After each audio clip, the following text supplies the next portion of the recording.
I start moving really, really fast, you won't know what to do. Meanwhile, I'm getting so happy that I'm losing weight that I'm running up and down stairs. Actually, now. I'm literally blocking you so I don't get sick.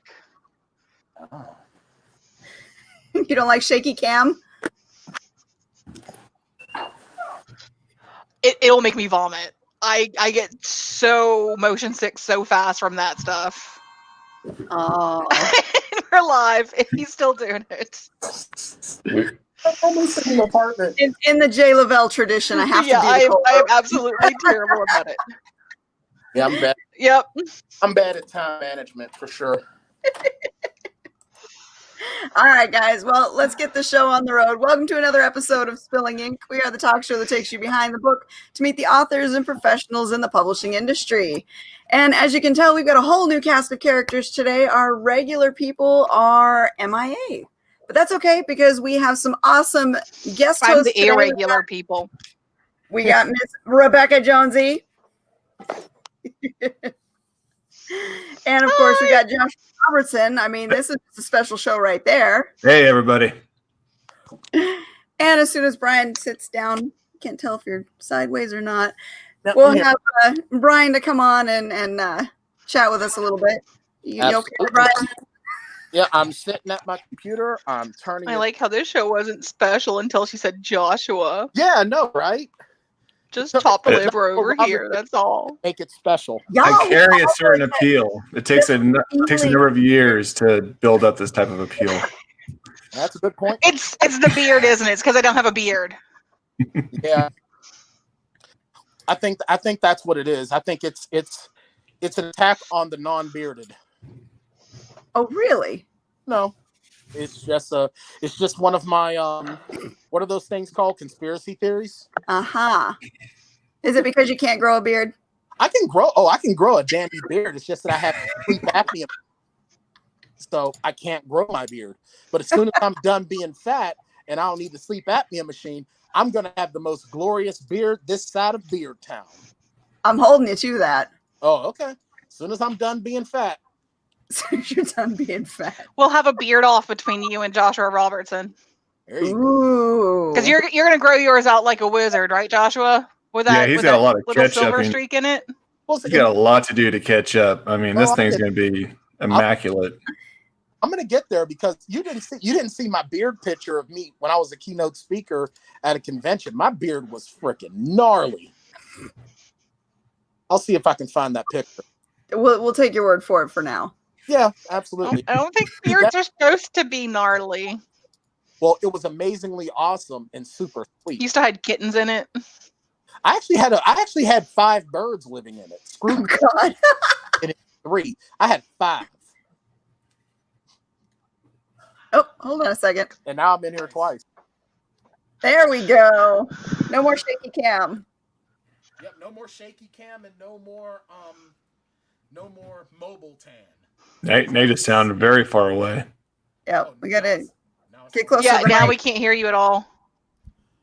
Is that better? Mm. Oh, Who would have ever thought that Bryan would be so hard to hear? yeah, Did you forget to turn your mic on? We can hear that you're speaking. No, my mic. It's gonna blow our ears in a moment here. Uh-oh. Fix your microphone, Bryan. What the hell? How's that? Is that better? Nope, same. No. Oh, son of my third cousin. Son of a third cousin. That's a new one. Yeah, I'm good at making those. Mo sound. Thanks, Regine. Oh boy, I'm always messing. I'm gonna die on this show. I just know it. Oh, you gotta love it when we go completely off script. Not that we have a script to begin with. Not sure. Have we started the script yet? Wait, we have a script? Nope, we haven't. Script? Oh my god. We have a How's that? script Is that right better? here. He wants to die. Is that better? No. No, it's still son of a. There's always something. It's Do always. we want to go with this script? Oh, wait. This script sucks. Are we gonna get a reading from Bexy over here? Is that? Oh, one? there we go. All right, that's better. Okay. I have another script. Apparently, my super mic has failed me. I got one of those around here somewhere, Rebecca. Let's see.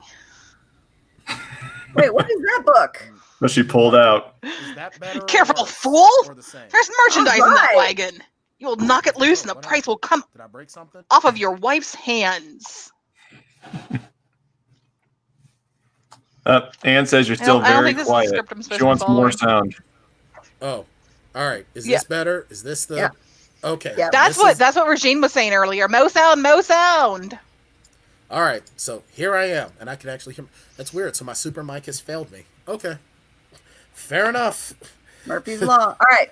That's Before right. we get started, hold on, because we know the have you boss is tried, listening. Have you tried a magic mic? Next. Well, I'm not stripping it. Shh. Because the boss is listening. So we have to go on script, at least for the next 20 seconds. All right, ready? Everybody ready? Okay. All right, so our sponsor for tonight, our first sponsor actually, is Go Indie Now, the online indie artist network. They offer exciting new content weekly, monthly, and seasonally, all of which highlight and support and promote indie artists of all forms. You can check them out at goindienow.com, subscribe to their YouTube channel, or follow their links on Facebook. And remember, it's always time to go indie now. All right, so now that we did that part, now we can go back to the fun. All right? Okay. Okay then. Because fun is what I'm here. Whee! Goodbye, script. And there's enough of all that nonsense. I have like 2 paragraphs that I have to make sure I read on every show. So There you go. I did my work, check that off the list, and now we're back to the fun. There you go. Speaking of which, how are we doing tonight, guys? Yeah, I'm still here. Still standing, still breathing. New dynamic here without the regular co-host, so kind of Yeah. liking this. Don't tell them. Shh. It has been an excellent day. I don't want to be there when you tell Jane that. I mean, just give me a probably warning watching so I can be traffic. elsewhere. She's off enjoying herself. She had 2 weeks off, so Yeah, she's she has no probably care. She don't care what camping Katie's on the saying. beach. By the way, Jane, I'm somewhere. totally taking your spot tonight, which means I'm drinking. And what are you drinking? Yak's milk. It's only coffee. Sure, we believe you. It's just coffee. She's drinking Yak's milk in the tears of virgins. That would sound more reasonable for her. I think that's what it is. Yeah. Mm-hmm. Boy, how did I we think do it's it? hilarious that you think there would be a virgin around me. Well, they had to start somewhere. We didn't say they were willing. Yeah, exactly. That's always been my go-to whenever anybody asks me how to do book promotion. And I'm like, Virgins? dude, I don't even know. It takes a virgin sacrifice at a full moon. And you just can't find the right ingredients these days. That's a good point. But at the end of the day, sometimes you just have to snatch someone from the Vienna Boys Choir and do what you got to do. I'm not saying I've done it. I'm just saying sometimes you gotta. What are you working on these days, Brian? I wouldn't have gone to Vienna Boys Choir. I was thinking more like, the nursery at the hospital or something. No. That's too young. That's just rude. That's just rude and very uncouth. Right now, I'm actually... Snatching from the Vienna Boys Choir is fine, but a hospital, course no, it that's is. rude. Yeah, that's one step too far. And I'm Wow. surprised at you. Where's the line? Where exactly is this line? I'm not Apparently, the one that it's draws the behind me as line. usual. I'm not the one that draws the line. I'm just the one that finds where it is so I can step over it sometimes. Not by far, though. Just a good Just stride. a toe, right? Just a a toe? stride. Just a toe Oh, stride. you're going to go a full step in. Yeah, one full step. A That's it. stride, not by far, just a stride. Well, because my Stride strides isn't are, far. I'm only 5'8". I don't have much of a stride. I'm only 5'8". It's just far enough that when you step over the line, it's funny. You're right at the still kind of funny, but getting it uncomfortable. Meanwhile, Bex is over here dancing across the line, one foot on one side, Like one foot that on the baby other, jokes. up and back and forth. Dude, she got on a freaking Segway and just rode past it Paul Blart style. That's what happened. But to answer Joshua's question, I've primarily been working on still finishing up on I prefer a edits of scooter some chow. Which books? books. Let's see. Right now, my book Ed and Livy is with Ed Souter, and is going through the editing process of that. And he's like, this is totally different than anything you've written, and I love it. And I'm like, oh, good. That's what you want to hear? Yeah, because I thought people were gonna like hate it because it's a total departure from anything else I've written. It's actually like basis in the real world. There's no vampires. There's no mutants created by science. It's regular people. Oh, real people, real emotions, the raw deal. Yeah. Okay. And it's There's I no actually talking look at hearts. no talking hearts, no monsters breaking jaws, ripping jaws off of the face, none of that. It's regular people, and it was actually my therapy book. Actually, I wrote it when I was going through my divorce. So when is the release date for this book? Do you know yet? TBD. Still TBD. It's going through the editing process now, and that's going to be coming out with Random Evolved Media. Basically, the deal that came with Random Evolved Media was that they would get all of my books that were going to be slated for Burning Willow Press. Okay. So that's the last. That was the last one of the Burning Willow Press group. So this is the build-up question because I'm trying to navigate this into Katie's topic. What are you doing before release to start promoting this to get people excited about it? Right now, I am working on promoting the Bryce Creed book, the first book in the Bryce Creed series, The Enforcer. And mostly when I'm doing that is that I'm making up new copy for different posts. I'm coming up with new copy once every 2 weeks or whatever. So that way I'm not just posting the same thing over and over and over again. I'm trying to make different promo images and different copy to go not just in the text of the body, but also the new images as well, just so it can look a little bit different. And I'm starting to research a lot of my hashtags a lot more, so that way I know exactly what I want, what's going to be around my topic, and to try to get it out there, because I ain't paying for no more posts at all. I'm not paying for any more of that crap. It's way too expensive. Still doesn't get to enough people, even though right now Facebook is in trouble financially because people aren't wanting to, work with them over stuff that's going on. I'm still not paying for my clicks for them. F that. So which sites are you focusing on, Bryan? Mostly Instagram and Twitter. I'm still doing posts on Facebook. I'm actually doing 3 posts on Facebook on my personal page, on my author page, and then they made me another author page because of my Instagram account. So I've got 3 of them. I don't know why they made it happen. That seems strange. They should have just linked to the one you already had. That would have been nice, but alas, they didn't. Well, because my initial author page is Bryan A. Tann. This one is just Bryan Tann. Like, come on, dude. How many Bryan Tanns are out there? Couldn't you send a why didn't you just notification? change your name? Oh, Facebook doesn't like you changing your name. Yeah. They get all weird on you when you do that. Yeah, plus I'm too lazy to change my name. All right, but what about Twitter? Because Twitter I've always found is shouting into the void. Like, if I post something, I feel like, why did I even bother wasting the time? Because it just filters out into this just mass ocean of text. Well, one thing that's kind of helping me on Twitter, that I think is helping me, that I've been getting a lot of retweets with, is that I also include the hashtag Black Author in Black fiction. And so some of the individuals on Black Twitter are catching on to that and are retweeting and liking those posts as well.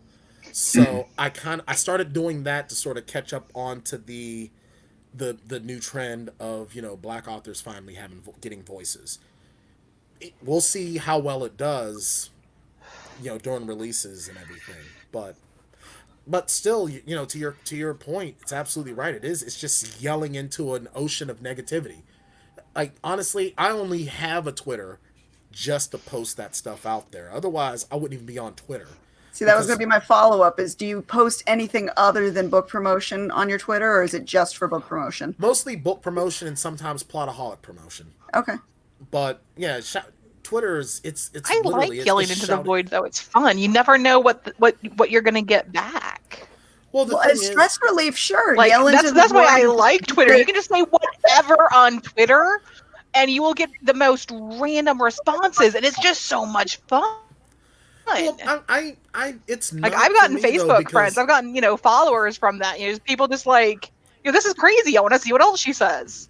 Well, see, I also do some of that just to see, because you never know. If I get one reader from screaming into the void, then I consider it a victory. Otherwise, and plus, I'm not putting no money into it. Now, as I start getting a little bit of extra money, maybe I'll Yeah. think about And it's boosting posts therapeutic. again. I mean, but the thing is that me staying out of shit on Twitter has been even more. Me staying out of any kind of shit on social media at all. I don't. I'm not chiming in on anything political or anything like that anymore. I'm staying completely out of it. I just, See, I where stay else can you do stuff like that? in my own head. Twitter does seem to be a little more, I don't want to say free speech, but people are a little more free with their speech. Whereas Yeah. Facebook seems a little bit more reserved, not much, but a little bit more reserved. Well, Facebook also. I think one of the things though is that Zuckerberg is trying really, really hard to appease a lot of, you know, um, shareholders and everything. Where Twitter is just screw it, man. Twitter is like a controlled version of the Wild West. Because on my Twitter feed, I scroll through there and I'll have political arguments, Yes. movie talk, nudity, book stuff, nudity, and movie stuff in that order. So, I mean, I think that's probably Yeah, sounds part of about the right. reason Yeah. why. Yeah. That's probably part of the reason why I still maintain a Twitter is for that. And now we all know why I like Twitter. And I seem to just never manage to get over to Twitter. I used to have auto posters go there, but I just don't pay attention to it because I've never liked the platform itself. I've tried to interact on the platform before because, the whole idea of social media is to be social. Right. So I try the social part and it either, it feels like I said, shouting into the void. I don't know if any of these posts are actually ever being seen. Or if I comment on something, I'm not sure if the person saw it because I never see a response. I'm like, fuck it, why? Well, I'm horrible with it too. I'm even horrible with my webpage. I should be updating my webpage way more, but I don't. Even Twitter. though I'm sorry, go ahead. I was going to say, The other Twitter great is a thing about really. Twitter though is it's got JD's thoughts.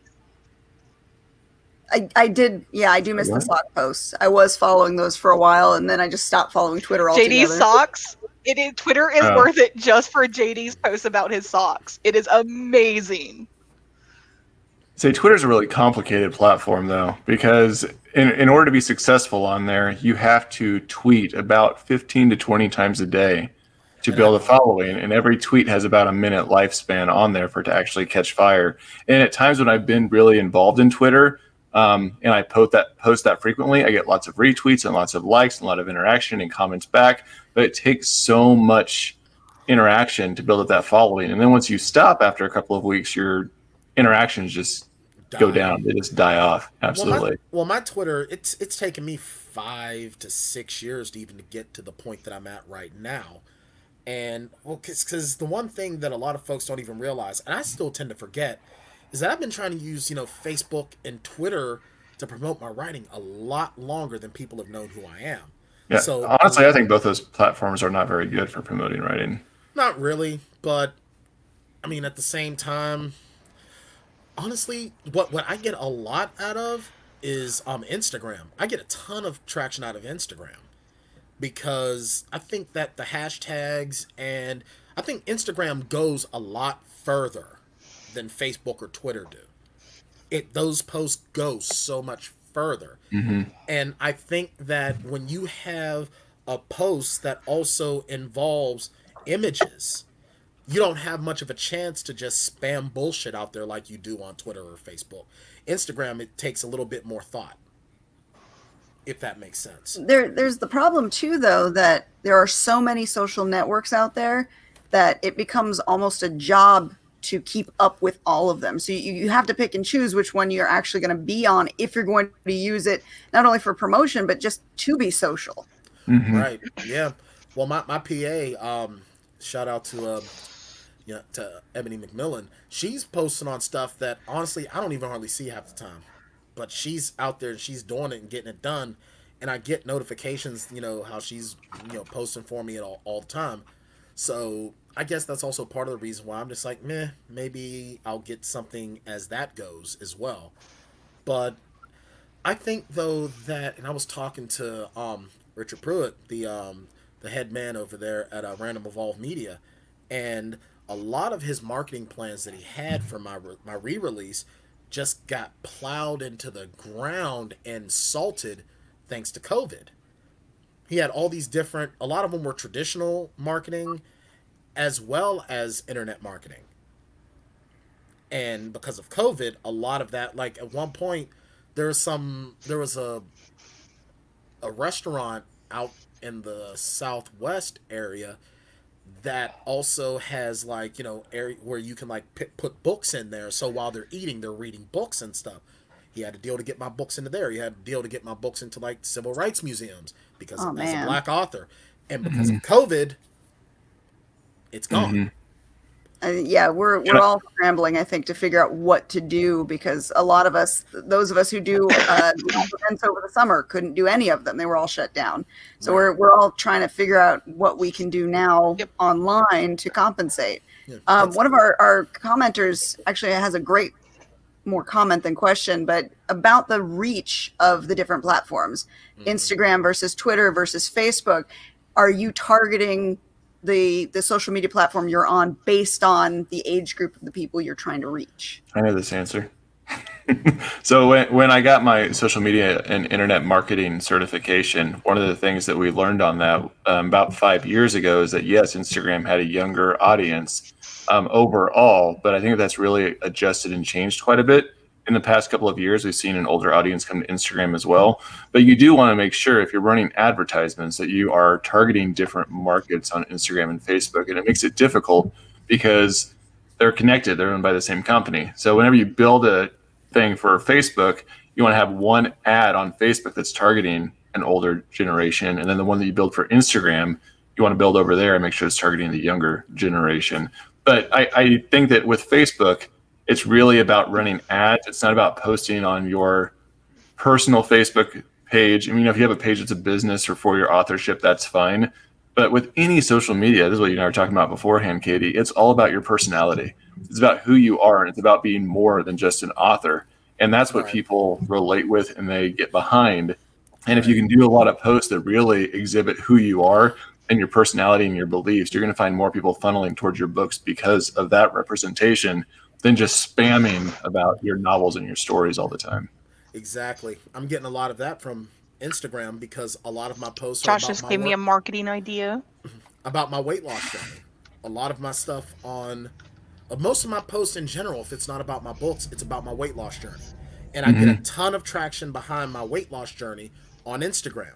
And I'm noticing very slowly that as I post my book stuff, those same people that were liking and commenting on my weight loss journey are commenting and liking my book promotion.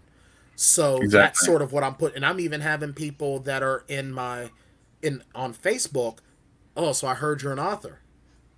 What do you write? And I use that as, well, it's funny that you should ask. Do you like vampires? I love vampires. Do you like vampires that don't sparkle? I hate vampires that sparkle. Then you should read my book. Do you like science fiction? That's the stuff right there, Brian. Like if you make a name for yourself as being an expert in vampires and fiction, and you're talking about what your ideal vampire is, what their weaknesses are, what their strengths are, how you build them, what that means to you, and really the philosophy and the mythology behind vampires, and have that be your focus, that will bring in your following and bring in your niche. And then they'll want to read your books that are related to that. But if you're just posting, read my book about vampires all day, every day, it's just going to go into the plethora of stuff out there. What makes you're right, because now people are wanting to know what makes your vampires different than someone else's vampires. Like I'm actually planning on doing a lot more once the Enforcer drops, a lot more posts about my vampires, not just the book marketing of it, but different stuff. Like a lot of people, like if you take the movie Dracula 2000, what do they say about the vampire mythos? Dracula was the first vampire and he was Judas Iscariot. My vampires go a lot further back. I take mine all the way back, and let's be real here. Everyone takes some of their vampire mythos from something that influenced them. Everyone does. My vampires started way back when, thanks to Cain and Abel from back then. And I've incorporated so much of that in some of the books. Now, granted, in my previous marketing strategies, I didn't start talking about that. Now, when this book drops, I'm going to start having a marketing campaign based around that. Oh, exactly. You know? And if you're talking about that, I want to read your stuff. If you're just giving me the blurb, I'm not interested. Yeah, and I hate doing a lot of my blurbs right now is, I'm talking about what the book's about, but I'm also sort of putting what I think are, interesting little quirky things in there. Like, oh, if your enemies are attacking from the shadows, hire the monster that the shadows fear. Little stuff like that. But yeah, as we start getting closer to the release of the Enforcer, which could be either around October or it might get pushed into 2021. We don't know yet. It depends on how we can do the marketing. I'm going to start doing more stuff about some of the mythos of my vampires, especially my lead character, Bryce Creed, as far as...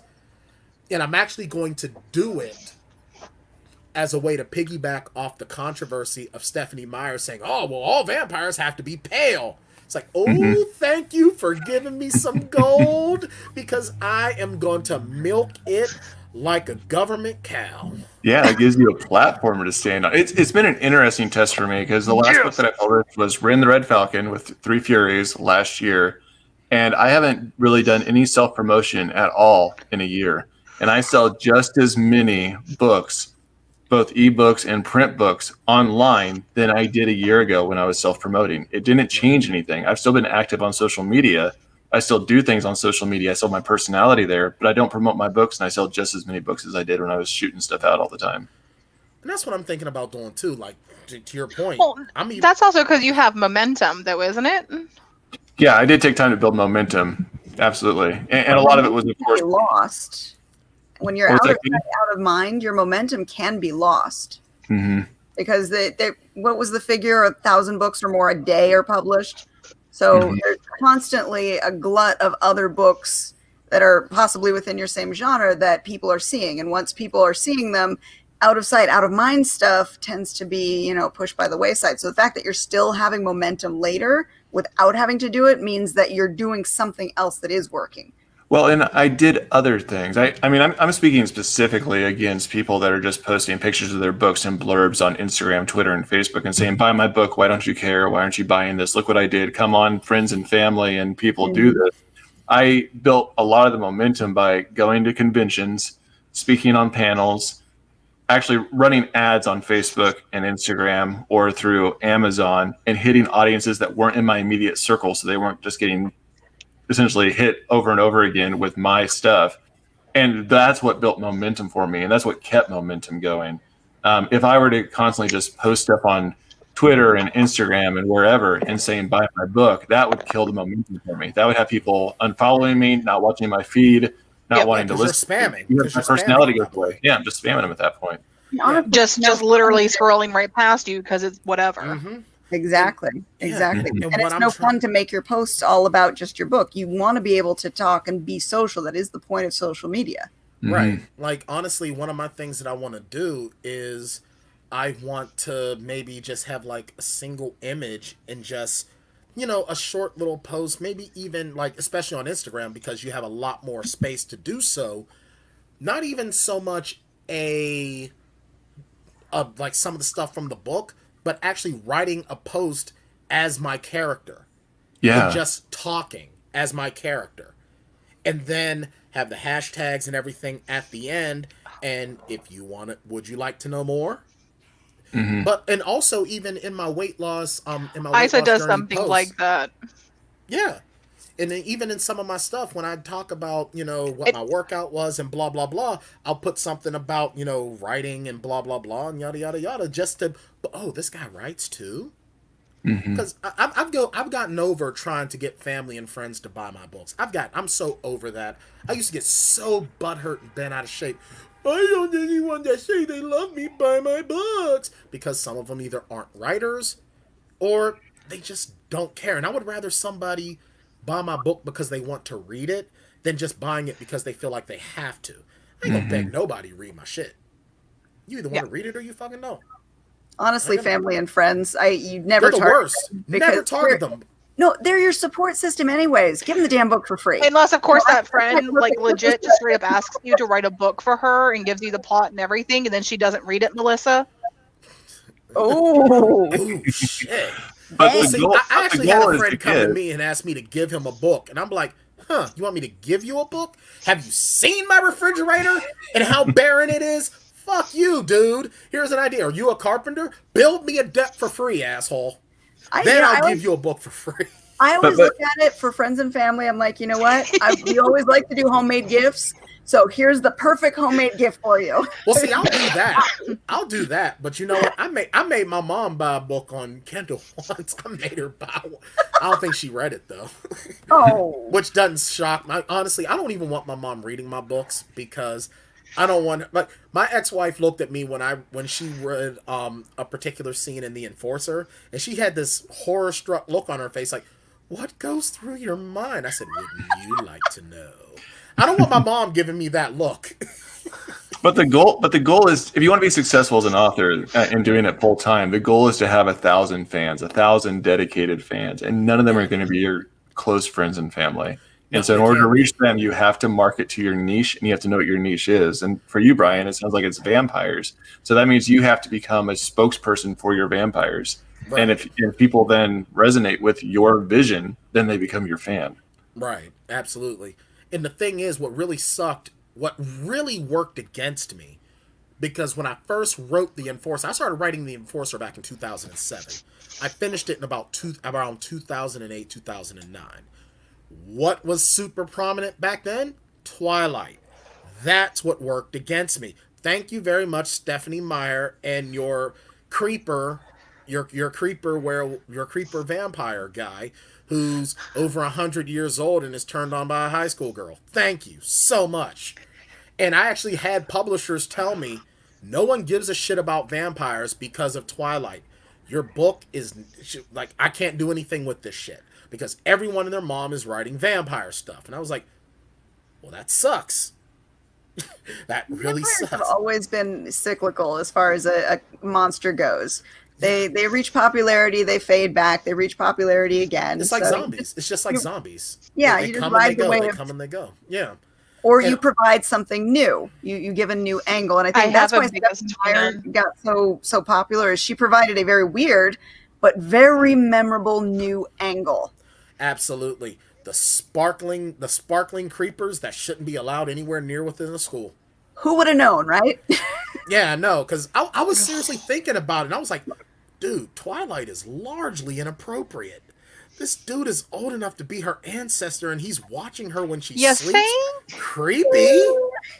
Dude, if I snuck into Katie's house and watched her when she slept, she would have every right to shoot me. Or in Katie's Katie case, would be pissed at me if she found out I was doing that. Dude, Katie would go Michonne on me quicker than you could shake a stick at me. But this dude does it because he's handsome and he sparkles. That's romantic? Bullshit. Your idea of romance is way different than mine. I don't even like people touching me in my sleep, let alone looking at me. See, life goals, Bryan. If you just wrapped yourself up in some Christmas lights, you're welcome to climb through any window. That's a good point. So I think now I should be able to walk outside naked. I should be able to walk outside naked now because I put on icicle Christmas lights plugged into a little backpack generator. There you go. Doesn't matter that I'm naked. This is what's in. There's your next Instagram picture, Bryan. Yep. Handsome and sparkling. Next, and then it's also my Look, next I'm a charge. sparkle vampire now. I'm a sparkly vampire. Look at me. Oh, but I'm also really, really depressed because I do not want to be near him at Halloween. I wouldn't want to be. I definitely wouldn't want to be. I'm the guy that ducks tape weird things to his body and just goes, I'm an icky elf. Well, and Mike's talking about here about post for his book release that he's setting up for one too, and to start sending out ads is one of the things that he's talking about. But this is something that I've talked about a lot while I was asking you, Bryan, what you were doing in preparation for your upcoming release. Right. Because even before I released my first book, I blogged for 2 years about the book as I was writing it and what I was going through, to get people excited about what was going on. So I already had a fan base before I ever released that book. Now, of course, for yourself and Jonesy and Katie, we have fan bases already. But for new authors that are starting off, it's really important to start building that platform and finding your voice. That way your niche can talk to you and already be excited about what you're doing before you release that book. Right. And the good thing about blogging, especially if you do your SEO right, is that granted SEO takes a long ass time, but once you get it, it is so helpful. Like honestly, if I were thinking about this a couple of months ago, I would actually start writing blog posts from Bryce Creed's perspective, each of the characters' perspective, and just start putting that out there because, dude, Bryce Creed is such an interesting character. You know, like even people, you know, when people read the book, even as someone who's like people who have known me since I started playing Bryce Creed in Vampire the Masquerade, when they hear about the book and like I think one person read it, they're like, you know, even though you played this character for months on end, he's so different now, but it's like it's just enough you to keep it interesting, but it's not you. And it's like, I know, I'm smart. So now, what class was your character when he played? Oh, Bryce Creed was a Brujah. He was a Brujah when I played Camarilla. He was a Brujah that was just on the cusp of being like leaving the Camarilla to become an Anarch. But I would, if I played him in Sabbat, he wasn't Sabbat. He was almost like an evil Anarch, but he still had the idea of being a warrior philosopher. But if he got irritated with you, he would do stupid shit to piss you off so you would come at him so he would have an excuse to beat the hell out of you. Nice. And if I play him in Anarch, it's just perfect. Because it's just like, hey, look at that. I don't have to follow anyone's rules but my own, and you're either going to follow my rules or I'm going to hit you in the face with a stop sign. I kind of based Bryce Creed off of a little... In the earlier days, because Bryce Creed started off, and I talked about this on Josh's show, Bryce Creed started off as a nightmare. So when I started building who he was, it was like one part Theo Bell, who's my favorite character from the Vampire the Masquerade World of Darkness universe, and a little bit of Blade, but with some of like my characteristics that I wish that I was confident enough to put out there. And then eventually a lot of the Blade stuff sort of faded away, and some of the Theo Bell stuff started to fade away. And then even when some of it is still, like some of it was still in there, like wanting to be left the fuck alone and blah, blah, blah. But then there was a little bit, or just doing the little things to the hierarchy. Like in The Enforcer, there's a master vampire in the region that Bryce lives. And he's the master of the domain, so Bryce kind of has to show him respect, but he doesn't work for him. He's almost like an independent contractor. So he'll do little things. He'll show him respect, but he'll do the little things to piss him off just because he can get away with it. And it reminds me of the character Theo Bell. At one point, he goes to visit the Prince of the City, and he just doesn't like the guy. So he's smoking a cigarette, and they say, well, there's no smoking. So he dropped the cigarette in one of his vases for his flowers, and goes, oh, sorry. It just keeps on going about his business, because what's the guy going to do to him? Technically, he's a higher rank than him, but he still has to respect his domain. So I do the same thing with Bryce Creed. And, you know, it's just little stuff like that. And it's those little quirks. And I try to put quirks like that in all of my characters. I have a character that I've started to outline the story. It takes place in the same universe that the Bryce Creed books do. And the character's name is Creighton Steele. And he kind of does... He's more of a stand-up dude, but even he has his little quirks that he sort of does. Like, he refers to some of his younger... some of the younger people in his family as kid. And they're like, I'm 50 years old. How are you calling me a kid? Oh, because I'm older than you. You're still a kid. I was there when you were born. You're a kid. Fucking 60. Yeah, you're a kid. I'm older than you. I can call you kid if I want to. But see, those are relatable things. You've got to have those kind of character quirks. Yeah. And that's what I try to do. Like, where all of my I do that to my kids who are like 23 now. Yeah. I'm going to do that to my son. I'm going to be calling my son Duder when he's 40. You know? So it's like, Duder, I'm a grown-ass man. Yeah, and you're still my Duder. Do you want me to call you my baby? Because you are always going to be my baby. That's true. Oh my little baby boy, leave me alone. But I try to make my characters as relatable as possible. cheeks. Yeah, but his little chubby cheekies and his little nose. Because all of my protagonists are black males. I write what I know. They're black males. But I want to have it where anybody who's a male or anyone that has kids or anyone that's just sort of anti-authority can still relate to them. That's the one thing, like now as we're not getting the cookie cutter characters from like the 80s and the 90s, the tough guy, ripped dude, ripped white guy, the Rambo, the Arnold Schwarzenegger, all those guys. Not all those guys were relatable to white males. Black guys would just say, hey, that guy's kind of cool, but whatever. But there was nothing relatable in their attitude. Like, how do I relate to John Rambo? Never been in Vietnam. I'm not a survivalist in that regard. I can't relate to him. I just see the story as badass. But now I've got this character, Bryce Creed.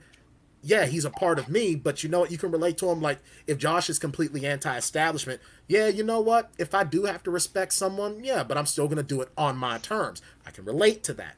That's my main thing, too, is to be able to write characters that people can relate to. Even relate to some of my villains. How many of us relate to Darth Vader just because we want to be able to do the things that he does? And I've seen Rebekah do this before, but I'll be honest, I don't see it out of a lot of authors, and that's what I'm talking about. It is Instagram. If you want to get a lot of following on Instagram and a lot of attention, go live on Instagram on the live stories frequently and talk about the stuff that you're talking about. Talk about writing black characters in fiction. Talk about what qualities are important, what things you want to make sure is invested in a character, what you struggle with because you can't relate with, and what research you're doing to kind of fill that gap. Like going live and talking about these things with your community and making a fuss about it and showing your interest and your investment is what gets fans excited to be a part of your community and be invested in your books. And that's what I don't see a lot of authors doing. They embrace their inner introvert or their outer introvert, and they kind of steal off and they write their books and they're just like, here's what I wrote, go buy it. You can't do that. You have to get people excited as you're excited about the stories and the characters you're creating and why you made them the way that you did.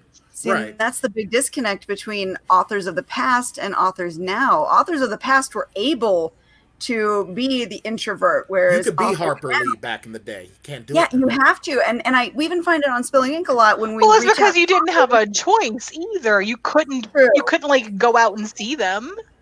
Yeah, but like guys like Stephen King and or now we Dean can. Koontz. Well, like guys like Dean Koontz and Stephen King and Clive Barker. They would go to conventions. They would do the book signings. Harper Lee just wrote a great book and was like, all right, I ain't talking to nobody. Fuck you guys.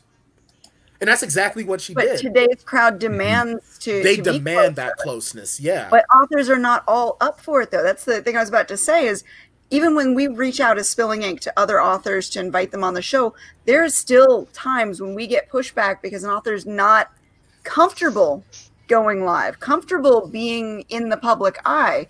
And that's a negative on them because they have to in this day and age. Well, I have to have video on too. Yeah. Exactly. And that's why.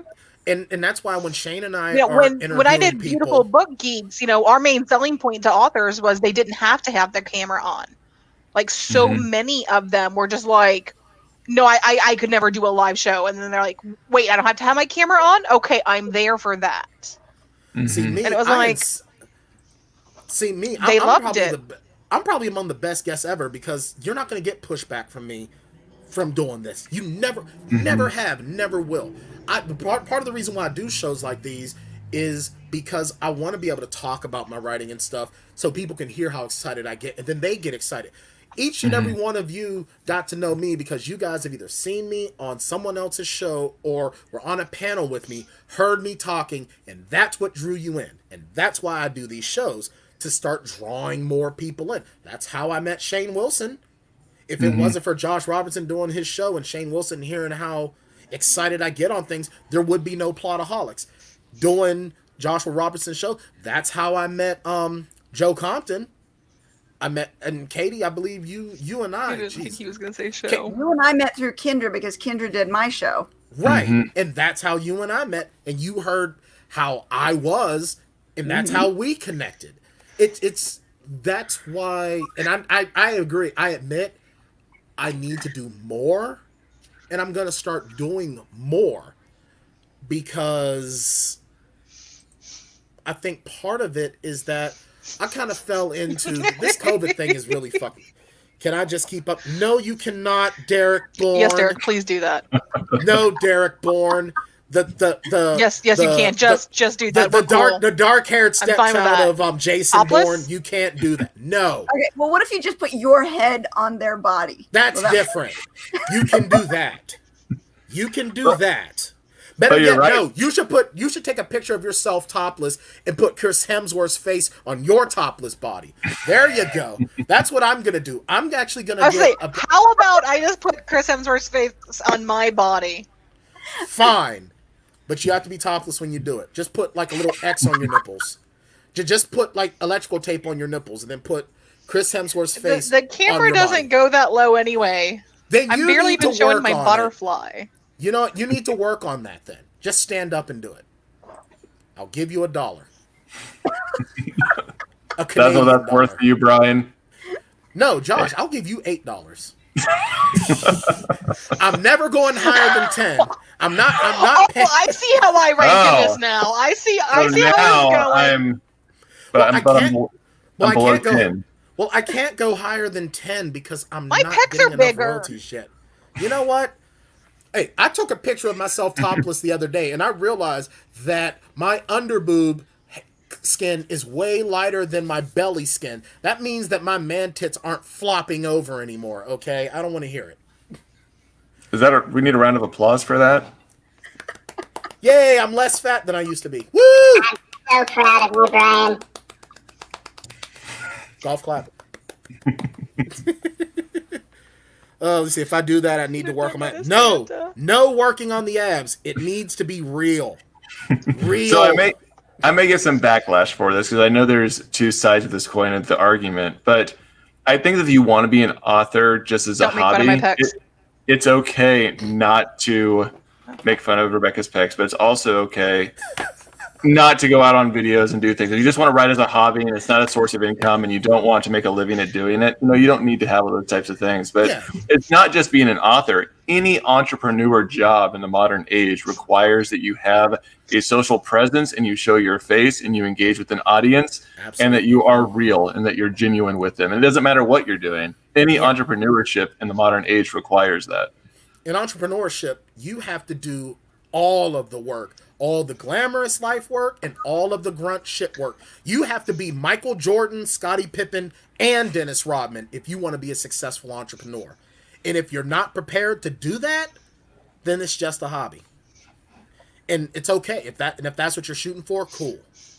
But we should make that clear. It is okay to write as a hobby. It is okay to not put 110% of yourself into it. But if you want to have success as an author, as a career, this is the side of it that you didn't know existed that you now have to do. Right. Unless you get an amazing contract with a major publisher. Unless you just get so those are few and far between. Who's the weirdo that wrote and I'm calling this person a weirdo because and then they'll sign you someone who takes that role instead. Right. The reason why I'm calling this person a weirdo is because they wrote about a topic they didn't know jack shit about and got a ton of cash for it. Who's the goofball that wrote 50 Shades? If you got to get 50 Shades lucky. And that doesn't happen all the time. Yeah, that hack from 50 Shades. Yeah. She knew nothing about BDSM. Right. Or That's being a millionaire or anything. I don't know what the hell she did. I think she just self-published and then the right person. And that's what she had. She only see had marketing. That's the problem though, is that a lot of people are looking at that. I'm going to be that next, because that was me. I was that person. I'm going to write the next great American novel. All I have to do is put something good out there, and the right person will read it, and then bam, it's going to happen. Bullshit, kid. That is not the way the world works. Again, back to finding the virgins and the full moon. That's the only way that side works. and it has to be straight up virgins, not just hand stuff or butt stuff or mouth stuff. It is complete, innocent, and virginal. And there are very few of those left over that are an appropriate age for sacrifice. And now we're back to the nursery. Not that but that's appropriate an appropriate age for sacrificing. Come on now. I don't condone this message. Well, Jonesy's the one talking about going at nurseries and stuff. So you're talking more than 24 hours aged. Yes! You monster! You're right, AF. You're right, Anita. Yeah, she did admit 50 Shades was Twilight fan fiction. That explains is why even nothing's scarier working. and sadder. That is even sadder. So go to the basically, so daycare she wanted instead. Edward. So she wanted Edward to just like break into her house, kidnap her, take her to some place, and be like, "Well, hey, I got a lot of money, so this isn't illegal. So you're just gonna sit here and and r." Because I'm sorry, if that dude, It's just so gross. It's so gross. Got Brian froze. We got spot for Brian to freeze on. Yeah, that is perfect. It's weird. But okay, too so perfect. how much of it though? How much of I think it was E.L. James, right? How much of E.L. James's success was because of the tie to Twilight, and how much of it was because of her marketing background? I think that it was the marketing that did it, because she tapped 100% into of it was the marketing. It was the marketing because it tapped into a lot of people's sort of some of their fantasies. Like, because there are people that have that sort of fantasy out there, and it tapped into it. God, it almost made me throw up that my mom admitted that she read it and liked it and went to go see the movie. It was marketed as mommy porn, and that was such a catchy phrase. Yes, because people, and this is what it boils down to, because I was having this conversation with someone. It's the sort of the inherited prude nature of the United States of America, and how so many things that revolve around sex are no, but violence is okay. When they heard that they could have the mommy porn, which makes it essentially acceptable, now they can give in to all their sexual fantasies and blah, blah, blah. But if you had someone that say, hey, I watch porn and that's all there is to it. Now, oh, you're a deviant and you're watching so much porn, you can't have a healthy sex life. Dude, I'm not saying that I'm watching porn 24 hours a day and every time I order a pizza, I'm expecting for 25 minutes of fun to kick in as a tip. No, it's just you're not in a sexual relationship, so you watch porn, or you just have that kink. Right? That was eerily specific. Yeah, it was. I'm not saying that I had my own thing going on. I'm just saying that there were a couple times where I would show up for class. He's not saying that he doesn't have a regular role play. Hey, I'm not saying that I was disappointed that my hot teacher didn't just attack me for a grade, but she should have. That's all I'm saying. with E.L. James, which I'm not going to speak for or against her, but one of the things that she did, she tapped into a niche market that had not been tapped into yet, and that benefited her. Right. I think. Right. Because Twilight started it, and then she took it to that next level.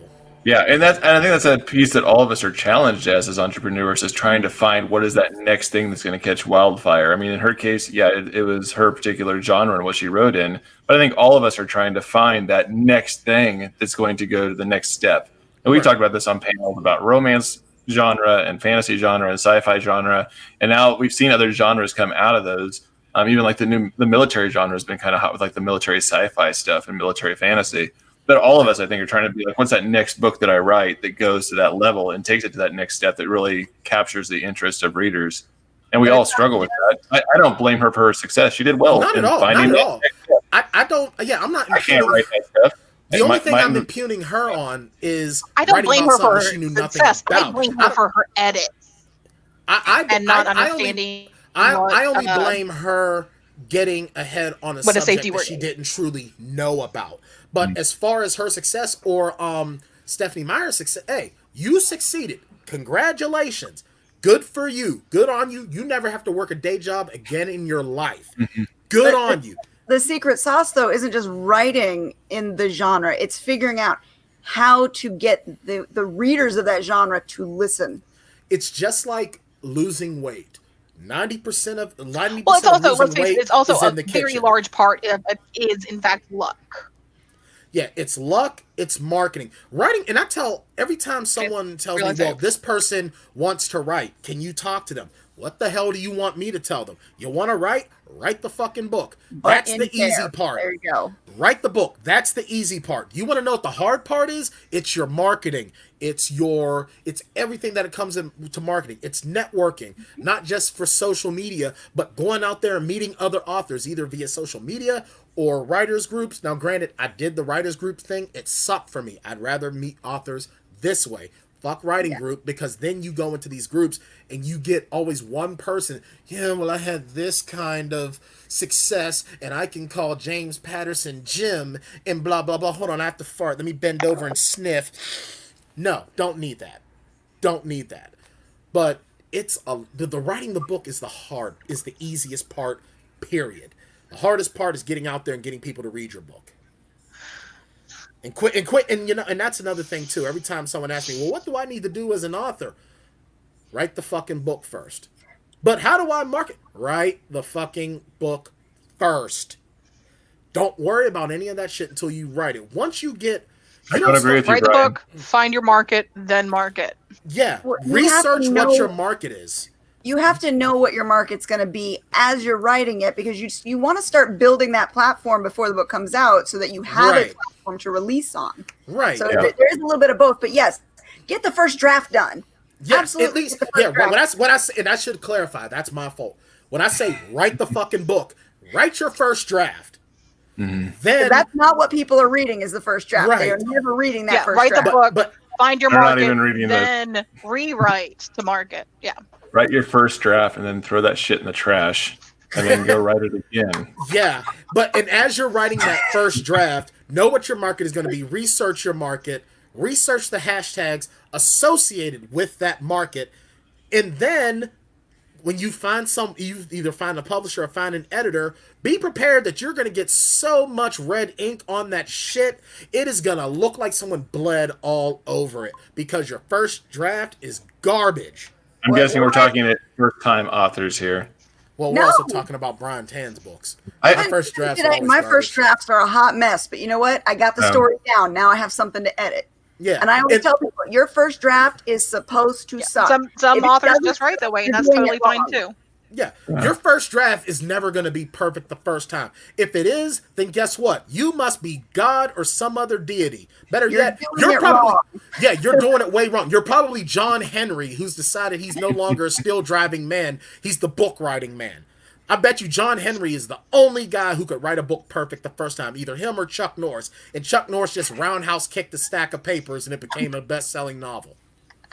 And Derek Bourne is absolutely right. There should be more pictures of Bryan Tann on the cover of every book in America. There you go. In various poses. Yes, keep doing those poses.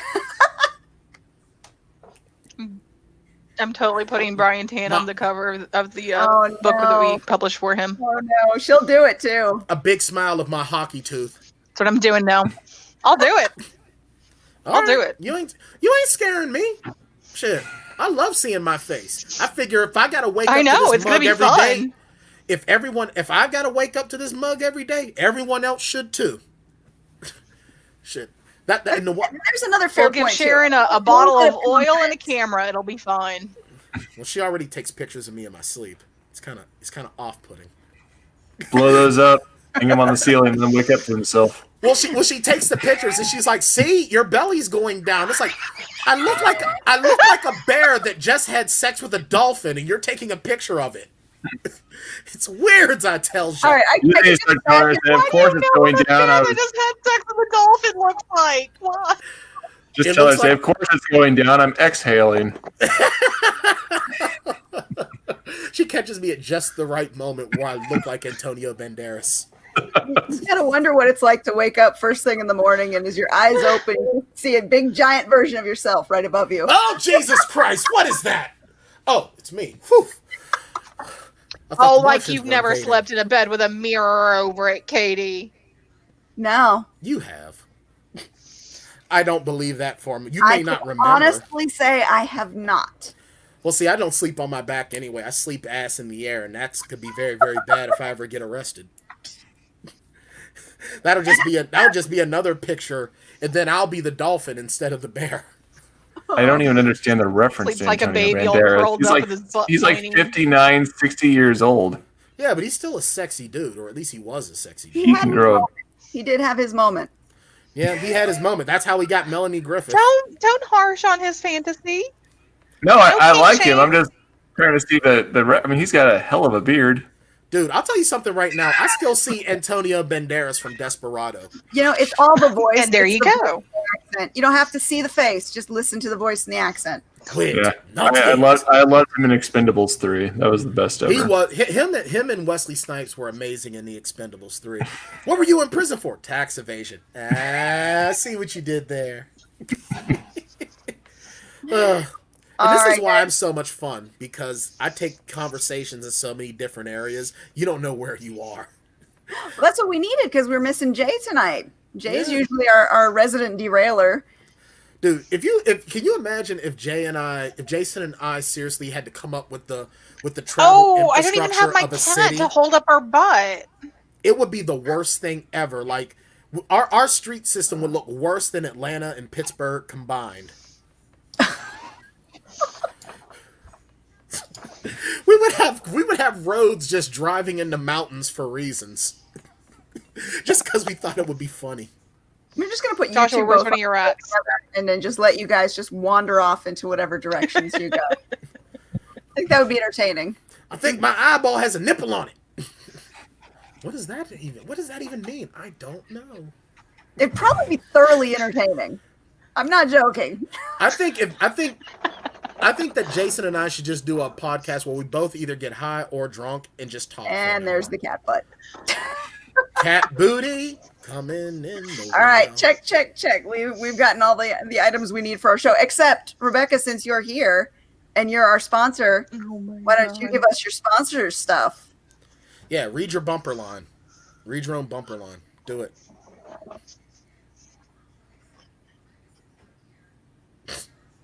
She does not want to. She don't want to. But I pay you to do that. Ooh. I don't remember what it that. is. I knew that was coming. All right, I don't have to do that shit. I pay you for it. All right, it's your name. Okay. Oh, I think I looked up. And you write what? Just put it in the chat. I'll read it for you. It's literally just a line. I was just trying to see if I can get her to read it.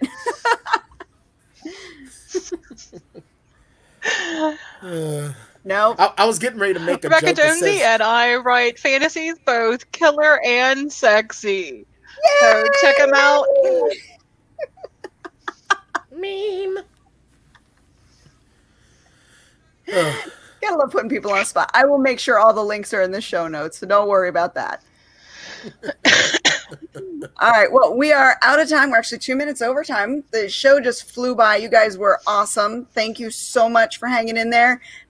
Jonesy and Joshua, thank you so much for being there at the last minute. Sure. That was awesome of you guys, and you're always welcome on anytime. So I was really happy to have you tonight, but you guys can come back anytime you want. And same thing with you, Bryan. We know you're our brother. You're the show's brother. You come on anytime you want to. Anytime you want me, I am there. I'll hold you to that too. You know it. Yeah, anytime. Anytime. Day or night, clothed or unclothed. Close, please close. And he always brings Whatever. the power. I always bring the power. Oh, yeah. You didn't get to see my t-shirt. My favorite comic character of all time, Luke Cage. Oh, nice. I love Luke Cage. Luke Cage is who I'm striving to resemble a shorter version of Mike Coulter. That's who played Luke Cage on the Netflix series. Oh, fuck yeah. I'm just not as dark, and I don't have as gnarly. See, the thing is, it's not about volume. It's about suave, and his goatee is rico suave. I'm still holding you to the beard thing. Oh, yeah. Oh, as soon as I don't need a CPAP because I'm a fat guy, I'm growing a beard that is just going to be... I'm going to be calling upon my mother continent ancestors that had the awesomest beards. I'm going to call upon them to have the... And that's going to be its name. All right. Just because I wanted to do it again. Well, then we will hold you to that. But until then, thank you guys for watching Spilling Ink. Please be sure to like, share, subscribe, tell a friend, and we'll be back next week with more authors to introduce you to and some more fun and crazy conversations. Until then, see you later, guys.